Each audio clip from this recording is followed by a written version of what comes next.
Well, hello, YTPC. This is Dave from Southern Maryland. You're coming to you from in the middle of the yard decorations. I'm literally sitting right in the middle of them. Anyway, too dark to do this anywhere else. That'd be kind of fun to sit right here in the middle, right? Merry Christmas to everybody. So there you are.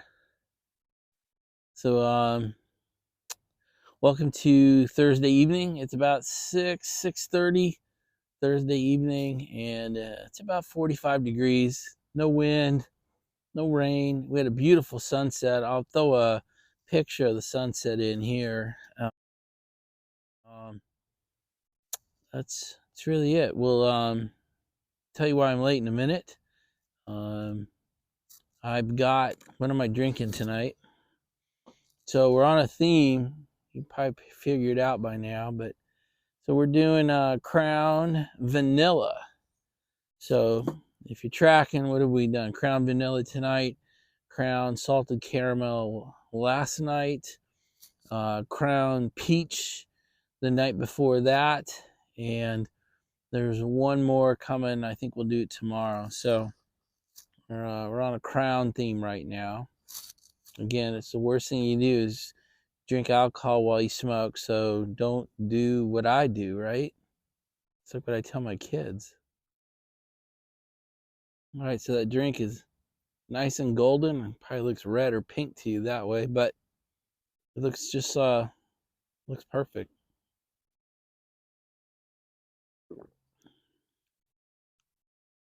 It's good. Salted caramel's better, but vanilla's pretty good. It's a nice strong pour, isn't it? All right, pipe. Come on, you know what it is. It is the Meerschaum.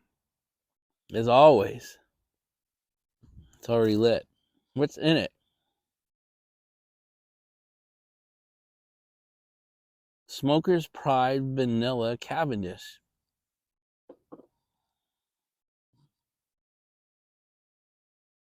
I'm 1 minute into it. I have no opinion. Smells pretty good though. Like we talked about yesterday, it's good to smoke the best. It's good to smoke high end. It's good to smoke the codgers. And it's good to smoke this now and then. You know what you call it? Bargain? I don't even know what to call it. I'm pretty sure that one came from Uncle Willie. Just want to say thank you for that. And something special came in. This became available the other night, so I got a bunch. So Kringle Flake is in 2023. I actually found someone who had it in on Tuesday. So I ordered it Tuesday and it got here late yesterday. So I have several tins of it. So I'll put all the other tins back. I'll put this one. I'll open this one up. Maybe I'll open it tomorrow and we'll jar it, and I'll smoke that tomorrow. And the rest will go in the cellar, like when I typically cellar my 10. I usually do 10 tins. One into the jar, it goes into the rotation, and the other 9 go into the cellar. That's sort of my plan here with the Kringle cake too. So I've never competed for Kringle cake before. I took 10 this year, which probably Uncle Willie's probably calling me an asshole right there. There he goes. Hear him typing. And you'll never have to compete with me for Kringle Flake again. 10 tins, probably 10 years or more supply. So that's how I justify it. You never competed with me for anything in the past. You compete with me for it once, and then you never compete with me again.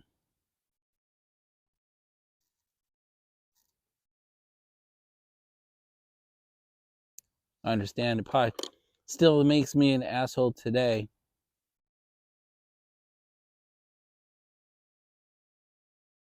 Shit happens. I'm a bad man today. I'm a good man. I'm just not a nice man. Remember that speech?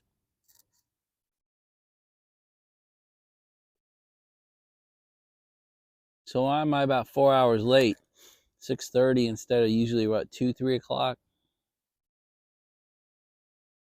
Well, my mother-in-law still owns a car. She's 86, turning 87. She doesn't drive anymore, but I think it's too big a hit to have her sell her car. So she still has a car. It's a Toyota RAV4, if you care. Red. We call her Ruby. See, I named her car. It's Ruby. Well, it was time for, here in the People's Republic of Maryland, we have to take our cars in once a year to the Vehicle Emission Inspection Program, lovingly known as VEEP. It was time for Ruby to get VEEPed. So it's actually every other year, unless you drive some big trucks and things, but every other year. So it was time to get Ruby VEEPed. So Amory and I took Mom's car, went and got it VEEPed, and then Amory and I went out on a little dinner date. It was a late lunch, early dinner. We call that dinner. Ugh, sorry, it sounds so geeky. But my wife and I had a dinner date. So by the time we got the RAV4 VEEPed, had dinner or dinner, and got Ruby back to Mom's house and got back here 6 o'clock. That's why I'm late. We did something nice for Mom, and Amory and I had a nice little dinner date. That's why I'm late.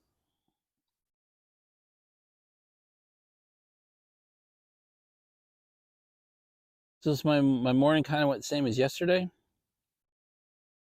Get up at 5, do all my readings and studyings and preparations, get my mind right, get my soul in the right place, do all the family enterprise paperwork that keeps our family moving, check the investments. I dabble in the markets most mornings. Then I went and cleaned the dog yard. It's way easier when you've done it yesterday. So I cleaned the dog yard today. And I got phase 2 of the soda can nightmare fixed. All the cans are been pressure tested, cleaned, and now we're in tubs. So phase 3 is to finish scrubbing the floor tomorrow. Phase 3 will be tomorrow. Why do I bring this up again? Why am I making you hear about cleaning up the dog yard 2 days in a row? What the hell, Dave? I actually have a reason.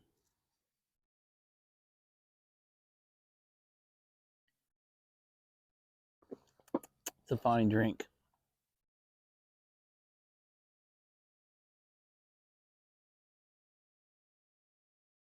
So I learned a lesson yesterday. You always say that, right? Did you learn a lesson? Oh, lesson learned. I think we say it wrong. So I learned, or life taught me a lesson yesterday. Don't go 21 days without cleaning the dog yard. No shit. Ha, see what I did there? Here all week. Okay, I still got it. Do you think that's the first time I learned that lesson?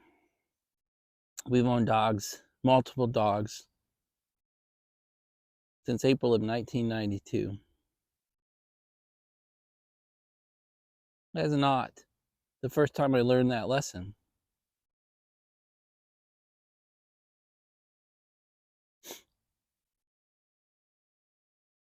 So it turns out I didn't learn the lesson, did I? And where I want to go with that is I think many times life teaches us lessons and we say the sentence, hey, lesson learned. Bullshit. Lesson taught, lesson heard probably, but we don't know if it's been learned yet. We won't know until the next time it occurs. And if we allow it to happen again, we can't say lesson learned. Knowledge obtained without being used is worse than knowledge never obtained. I like that saying. Why do we do that? Why do we do that to ourselves? Why do we have to learn a lesson and then have it taught to us again and again and again? Don't yell at the wife. Don't yell at your kids. Don't yell at the police officer that pulled you over. Don't have that fifth drink. Whatever the lesson is, that's not the point. We all have different examples, but we all probably have the same experience of not actually learning the lesson, at least the first time. Now, I've taught myself this dog yard lesson probably 5 or 6 times over the last couple of decades. I would like it to be the last time, but I'll bet you it's not.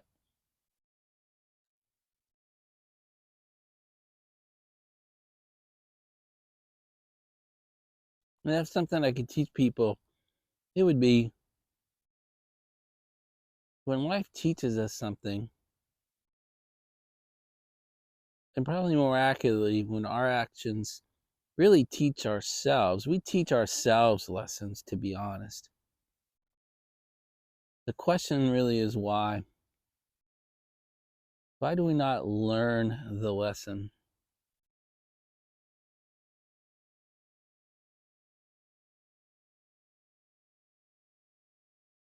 That I don't know. That one you're going to have to figure out. I imagine the answer is slightly different for all of us. I just wanted you to know that I had that epiphany today. So I actually learned the lesson today and applied the lesson today. And I'll bet you for the next several months I will continue to remember that lesson. But eventually I'll probably come back on here and say, hey, remember when I told you that lesson I learned? I forgot it, and I learned it again today.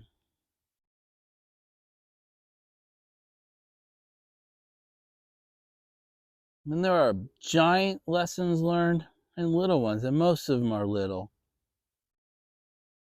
Come on. Like for me, I'd have to get up at 5 a.m. If I get up at 5 a.m., the rest of my day is pretty much headed the way I want it to. If I get up at 6 or 7, I'm behind the 8 ball as I get out of bed. That's a terrible position for me to be in. There's somebody watching this video who needs to get up at 4 a.m. every day, or his day is screwed. You know who you are. I'm not going to call you out. There's a guy on here that needs to lay his clothes out the night before so he can hit the ground running.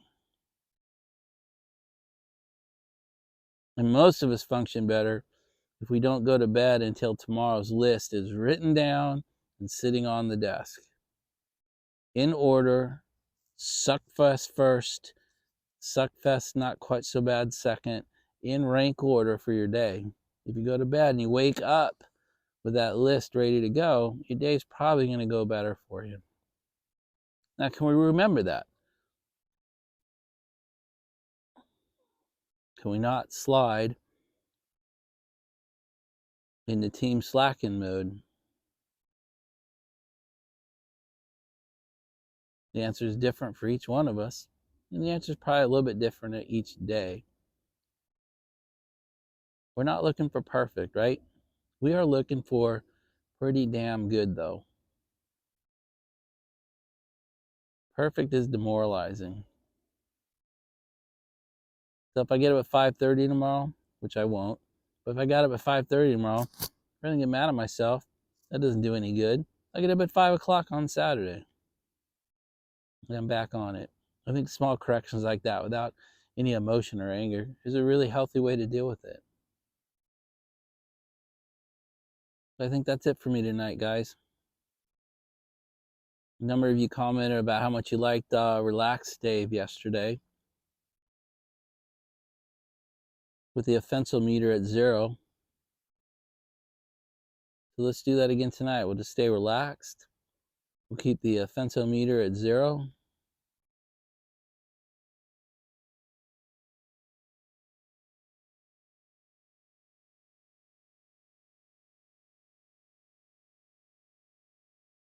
Tomorrow is Freedom Friday.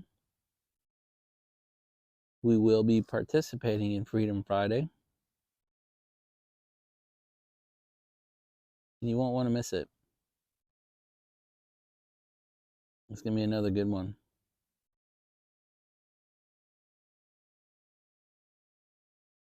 Hopefully you're relaxed. Hopefully you're enjoying your life. Hopefully you're getting ready for Christmas and New Year's and the special time that has for us all.